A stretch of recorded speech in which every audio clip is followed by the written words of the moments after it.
ભેટી પડી અને ભગવાન અશ્રુની ધાર વહાવે છે. ખૂબ ધાર, એકદમ પટરાણીઓ આવે છે અને સુદામાનું દ્રશ્ય જોવે છે.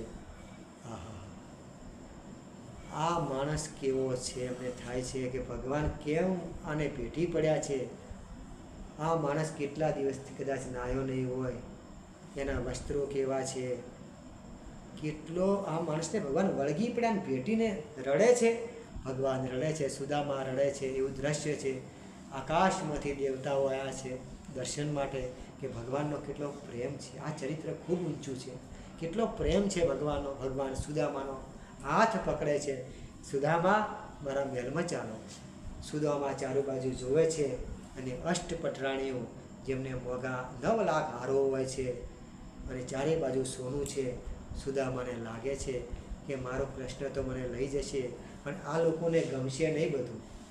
આમને હું ગમીશ નહીં કે ના લાલા, બસ તું મળી ગયો, બસ હવે હું પાછો જાઉં, મારા ઘેર જઉં, તું મળી ગયો, તને મળવું, તું દર્શન કરવા હતા. સુદામાનો ભાવ છે. પરંતુ ભગવાન હાથ પકડી કહે છે કે ના, કેટલા દિવસે મળ્યા, ચાલ મહેલમાં. આ રીતે ભગવાન હાથ પકડી અને પોતાના મહેલમાં લઈ પોતાની ગાદી પર બેસાડે છે. રાણીઓને ગમતું નથી અને આ રીતે હવે ભગવાન સુદામાને ગંગાજળ, જમનાજળ લાવી એમના ચરણોને ધોઈ સુદામાને જાતે સ્નાન કરાવે છે. સુગંધી દ્રવ્યોથી સ્નાન કરાવી ભગવાન પોતાના વસ્ત્રો સુદામાને પહેરાવે છે. સુદામાને પણ રૂપનો અંબાર કાઢી સુદામા ઓળખાતા જ નથી એવા કરી કાઢે છે. હવે રાણીઓ સુદામા પણ જે પેલી પોટલી છે એ થોડી ધોતિયામાંથી છોડી અને એક કાપડમાં બાંધીને પોતાની પાસે રાખે છે. હવે એક દિવસ બધા બેઠા છે તો સુદામા પોટલી આમ કરે છે. ભગવાન કહે છે, સુદામા, મારી ભાભી કંઈ ભેટ મોકલી છે? વારંવાર પૂછતા હતા, મારી ભાભીએ કંઈ મોકલ્યું છે? બાળકો કેમ છે? તું આટલા વર્ષ કેમ ના આવ્યો? બધું કહે છે.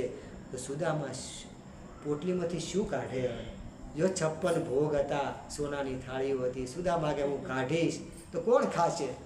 પણ ભગવાન કહે છે કે આજ રાણીઓને બતાવવું છે કે 56 ભોગ સાચા છે કે એક ભક્તનો ખીચડો કે બાજરો હોય કે બંટિયા હોય એ સાચું છે. ભગવાન જોઈ જાય છે કે સુદામા શું સંતાડે છે. ભગવાન લઈ લે છે, પોટલી ખોલે છે, અંદર તાંદૂળ છે. ભગવાન ખુશ થાય છે. સુદામા, ભાભીએ મૂક્યા, ભાભીએ કેમ તે આપ્યા નહીં મને? ભગવાન એક મોઢું લે છે, ભરે છે અને ભગવાન એમાં 4 ભુવનનો સ્વાદ મૂકે છે. ભગવાન 56 રસનો ભાવ મૂકે છે અને પટરાણીઓને થાય છે. પટરાણીઓ અંદર કહે છે કે હવે તો નક્કી ભગવાન આની પાછળ ગોડા થઈ ગયા છે. આપણી પાછળ તો ગોડા નથી થયા, પણ આ બ્રાહ્મણ પાછળ ગોડા થઈ ગયા. કેટલા દિવસના તોદડા છે અને કેવા ગાભામાં વેટ્યા છે, છતાં હરખથી ખાય છે. ભગવાનને થયું પ્રસાદ તો હલવો જોઈએ બધાને, પ્રસાદ વગર કોઈને રખાય નહીં. ભગવાને 56 રસ મૂક્યા ને લો અને શરૂઆતમાં તો એમ લાગ્યું કે ખાવા નથી, પણ ભગવાને આગ્રહ કર્યો તો ભગવાનનું માનવું પડે. બધાએ 2 દાણા લીધા, લઈને કોઈ મોઢામાં મૂકે નહીં. ભગવાન તાંદૂળ પૂરા થયા અને ભગવાન કહે છે હવે આરોગો. 2 દાણા મૂકે, ભગવાને રસ મૂક્યો છે. ભગવાનને કહે છે ક્યાં છે તાંદૂળ, ક્યાં છે તાંદૂળ? ભગવાન કહે હવે ના હોય, આ તો અમૃત છે, અમૃતનો રસ છે, આ તો અમૃત છે. ભગવાન સ્વાદ મૂકે છે. આ રીતે ભગવાન ખૂબ બધાને પ્રેમ કરાવે છે. હવે સુદામાને થાય છે હું ઘણા દિવસ અહીં રહ્યો, પણ મારા બાળકો ભૂખ્યા છે, હું તો 56 ભોગ જમું છું, મારી પત્ની ભૂખી છે. હવે થાય છે કે હવે હું પોરબંદર જઉં. લાલાને વારંવાર કહે છે લાલા હવે હું જાઉં. પણ સુદામાને એમ લાગે છે હું એમ કહું કે જાઉં એ વખતે કૃષ્ણ મને રોકે છે, બહુ રોકે. આજ નહીં, કાલની સવાર. પણ હવે તો સુદામા નક્કી કરે છે કે હું અહીં 56 ભોગ જમું અને મારા બાળકો ભૂખ્યા રહે, આ સારું નહીં. હવે તો સવારે નક્કી કરે છે અને ભગવાનને કહે છે કે હે કૃષ્ણ હવે હું ઘેર જાઉં છું. તો કૃષ્ણ કહે છે ફરીથી આવજે અને વિદાય માટે ભગવાન આવે છે. પણ ભગવાન કહે છે સુદામા ઊભા રહો. હવે સુદામાને અંદર ભાવ થાય છે કે લાલો મને તો ખૂબ ખવડાયું, ખૂબ રાખ્યો, ખૂબ પ્રેમ રાખ્યો, પણ જતી વખત કોઈ હાલતો નહીં દક્ષિણા. હું શા માટે આવ્યો છું? એના દર્શન અને મને કંઈક આપે તો મારા કુટુંબનું ભલું થાય. પણ લાલે તો કંઈ આપ્યું નહીં. ભગવાનને ભાવ થયો કે આનામાં બાળકો માટે પણ લાલચ તો આવી. લાલચ તો મારા ભક્તમાં લાલચ સારી નહીં. સુદામા થોડા ચાલ્યા. ભગવાન કહે ઊભા રહો સુદામા, શું આ વસ્ત્રો મારા છે, તમારા વસ્ત્રો પહેરી લો અને મારા આપી દો. સુદામા કહે છે જુઓ, શહેરમાં રહેવા આવ્યો મહેલમાં, એના વસ્ત્રો લઈ લે છે. આ તો કોઈ ના હાલે. સુશીલાએ મને ધક્કો ખવડાયો, મને ધક્કો કરો. ભગવાન કે તમારા જે હતા એ પહેરી લો કે ના, લાકડી લઈ લો. હવે સુદામા લાકડી લઈને ધીમે ધીમે ભગવાન વિદાય કરે છે. સુદામા રસ્તામાં શ્રી કૃષ્ણ શરણમાં જેવો ભગવાનની ઈચ્છા. ભગવાન પણ કે ઘેર જઈને શું કહીશ, ઘેર જઈને શું કહું? સુશીલા પૂછે શું લાયા? આ બાજુ ભગવાને જેમ નરસિંહ મહેતા માટે શેઠ સદારશા થઈ અને ભગવાન શેઠ થઈને આવતા હતા, દ્વારકાધીશ થઈને આવતા હતા અને નરસિંહ મહેતાને પરચો પૂરતા હતા, એમ ભગવાન ત્યાં પોરબંદર જઈ અને સુશીલા માટે, બાળકો માટે મોટો મહેલ, સરસ વ્યવસ્થા કરી છે. ઉદ્યાન, બગીચો બધું કર્યું છે. સરસ આભૂષણ બધા છે, વસ્ત્રો છે. અને આ બાજુ તો ભગવાનનું નામ લેતા લેતા લાલો આમે છેતરતો હતો ને હવે મને છેતર્યો, મને કંઈ ના આપ્યું. મારા માટે નહીં પણ મારા બાળકો માટે તો આપવું હતું. એમ કરતાં કરતાં હવે પોરબંદરમાં એની ઝૂંપડી જો હોય છે તો સામે આવે છે, જુએ છે તો ઝૂંપડી નથી. હવે ઝૂંપડી નથી. એમને લાગે છે હું કયો આવ્યું, સામે મહેલ છે મોટો. હવે એમને લાગે છે કે મારી ઝૂંપડી તો અહીં હતી, પણ કોઈ રાજાએ કબજો કરી અને ત્યાં મહેલ કર્યો તો મેં તો મારા બાળકોએ ખોયા, મારી પત્ની ખોઈ ને લાલાએ કશું આપ્યું નહીં. આવો અફસોસ કરે છે અને લાકડી લઈને પાછા વળે. એટલામાં સુશીલા ઉપર આભૂષણોથી ભરપૂર વસ્ત્રો સુંદર છે. સુશીલા દોડીને આવે છે, હે નાથ, હે નાથ. એ કહે છે કે સુશીલા જેવો અવાજ કોનો છે મહેલમાં? અને એકદમ સુશીલા આવતી હોય છે. સુદામા કહે છે ઓહો, મારી પત્ની પણ મારી રહી નહીં, કોઈ રાજા સાથે લગ્ન કરી લીધું અને એની રોણી થઈ ગઈ. કેમ કે પેલા આભૂષણ ને બધું મહેલમાં હતી કે એ લાલા તે શું કર્યું, મારા પણ મારા રાખ્યા નહીં, તું એ મારો ના રહ્યો. ખૂબ પસ્તાવો કરે છે. સુદામા ચાલે છે કે હવે એનું મોઢું જોવું નથી. શું જોવું એનું મોઢું? ચાલતા થાય છે. એટલામાં સુશીલા બૂમ પર, નાથ ઉભા રહો, તારો નાથ હતો હવે નથી, કે તું તો હવે રાજાના ઘેર છે. કે રાજાના ઘેર નથી, આપણું ઘર છે. કે હા, આપણો મહેલ છે. કોને કર્યો? તો કે આ તો કૃપા કોની હોય? સુદામા સમજી જાય છે કે મારા ઠાકોરજી લાલાની કૃપા હશે. આ રીતે હવે ભગવાનના ભક્તને જે ભગવાન છે એમની કામના પૂરી કરે છે. આ રીતે હવે આજે સપ્તમ દિવસ હતો. 7 દિવસ સુધી નરેશભાઈ અને ભગવતીબેનના ઘેર ભગવતીબેનના ઘેર આપણે ખૂબ મનોરથથી ભગવાનની 7 દિવસ આપણે કથા કરી. શ્રીમદ ભાગવત મહાપુરાણને પ્રાગટ્ય કર્યું. સુખદેવજી મહારાજ આ કથાને વિશ્રામ આપે છે. જુઓ, કથા કદી પણ પૂરી થાય નહીં. માં ગંગા છે, ગંગાની ધારા જેને વિશ્રામ હોય. હવે સુખદેવ મુનિ પરીક્ષિત રાજાને 7 દિવસ સુધી કથાનું શ્રવણ કરાવે છે. પરીક્ષિતને પરમાનંદ થાય છે, અંદર ભગવાનનો અનુભવ થાય છે. ઉદરમાં તો ભગવાનના દર્શન કર્યા હતા. દરેક જીવ ઉદરમાં ભગવાનના દર્શન કરે છે, પણ બાર માયા વળગે છે એટલે મારું મારું કરે છે એટલે ભગવાનને ભૂલી જાય છે. પાછું કોઈ કથા મળે, સત્સંગ મળે, કોઈ સદગુરુ મળે, કોઈ સંત મળે, એનો હાથ પડે મસ્તક ઉપર અને કથાના શબ્દો વ્યાસપીઠ પરથી જો કાનમાં પડી જાય, ફરીથી એનો આત્મા જાગૃત થઈ જાય તો ફરીથી ભગવાનની ભક્તિનો ઉદય થાય. તો આ રીતે હવે પરીક્ષિત રાજા હોય છે એને ભગવાન મોક્ષ ગતિ આપે છે અને આ રીતે પરીક્ષિતનો ઉદ્ધાર થાય છે. અને આપણી 7 દિવસની કથામાં યજમાનના ઘેર ખૂબ આનંદ આવ્યો. ભગવાન લાલજી મહારાજ ખૂબ હસતા રહ્યા છે. ભોલેનાથ પણ ખૂબ આનંદમાં છે. અને આપણી કથા જેને જેને શ્રવણ કરી 7 દિવસની કથા એક ક્ષણ પણ સાંભળી લો ને, તો અમૃત છે. તો ભગવાન આ કાયાનું, આ જે કાયા લઈને બેઠા છો એ કાયાનું આપણી તમામ પેઢીઓ જે ગઈ એ પૂર્વજોનું આવનાર પેઢીઓ સૌનું ભગવાન કલ્યાણ કરે છે. વ્યાસપીઠનો ભાવ છે અને વિશ્વાસ છે. ભગવાન વિશ્વાસથી બંધાયેલો છે. ભગવાન શ્રદ્ધાથી બંધાયેલો છે.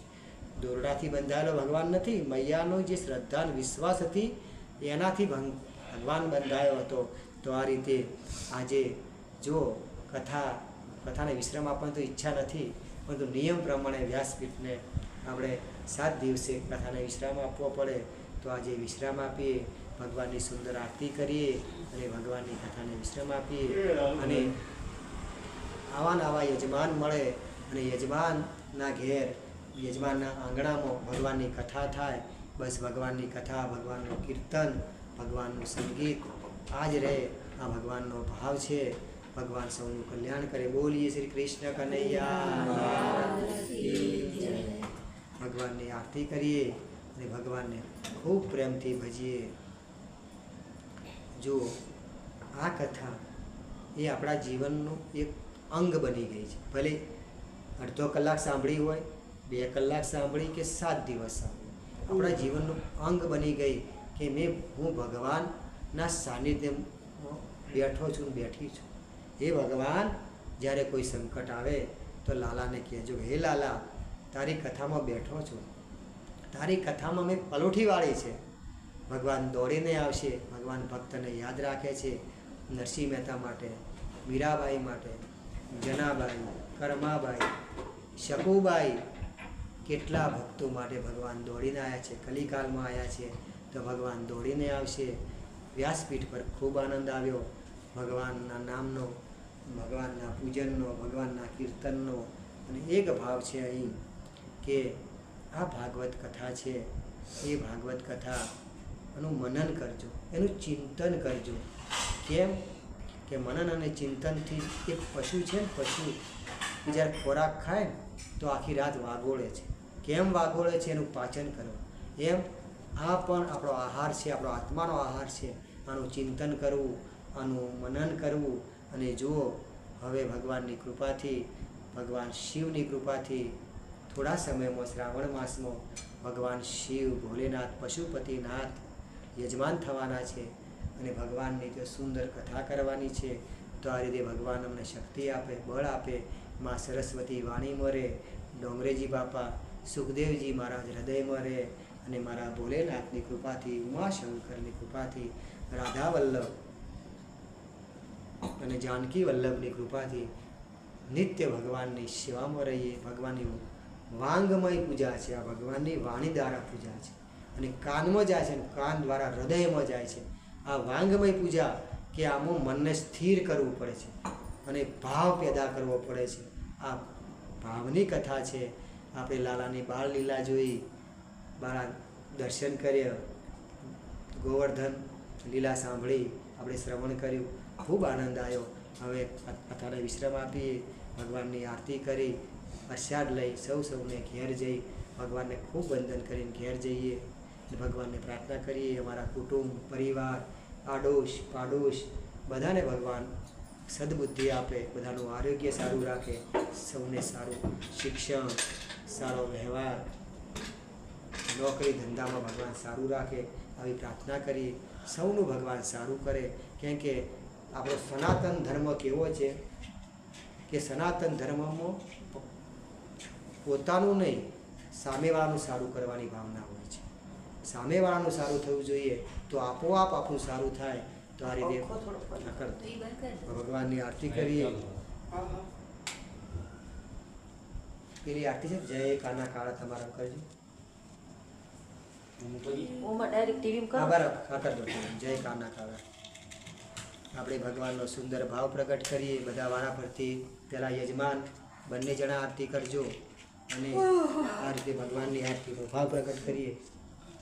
બેટા, તું આમનો મોબાઈલ લઈ અને એમનો વિડીયો ઉતાર. મોબાઈલ આપો તો શ્રી કૃષ્ણ શરણમ મમ, શ્રી કૃષ્ણ શરણમ મમ, શ્રી કૃષ્ણ શરણમ મમ, શ્રી કૃષ્ણ શરણમ મમ, શ્રી કૃષ્ણ શરણમ મમ, શ્રી કૃષ્ણ શરણમ મમ, શ્રી કૃષ્ણ શરણમ મમ, શ્રી કૃષ્ણ શરણમ મમ, શ્રી કૃષ્ણ શરણમ મમ, શ્રી કૃષ્ણ શરણમ મમ, શ્રી કૃષ્ણ શરણમ. સરખો મૂકજે. હા લે, આપણે તમારે અલગ આખી રહે ને એક બીજી અલગ તમારે અલગ જ આખી રહે તો આખી રહે તું હોય તો તંગી હોય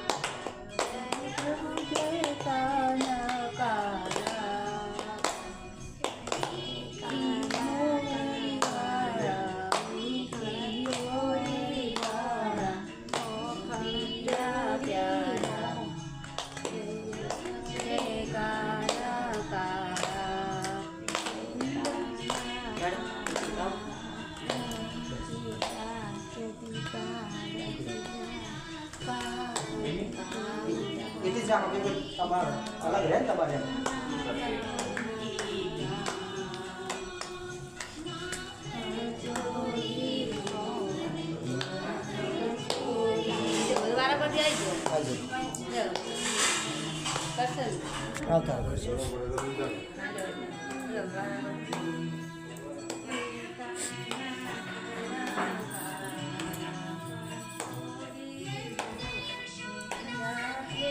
बंद आरती था है नरेश भाई बंद वीडियो कर देता है खाली उमर हाँ दबाइए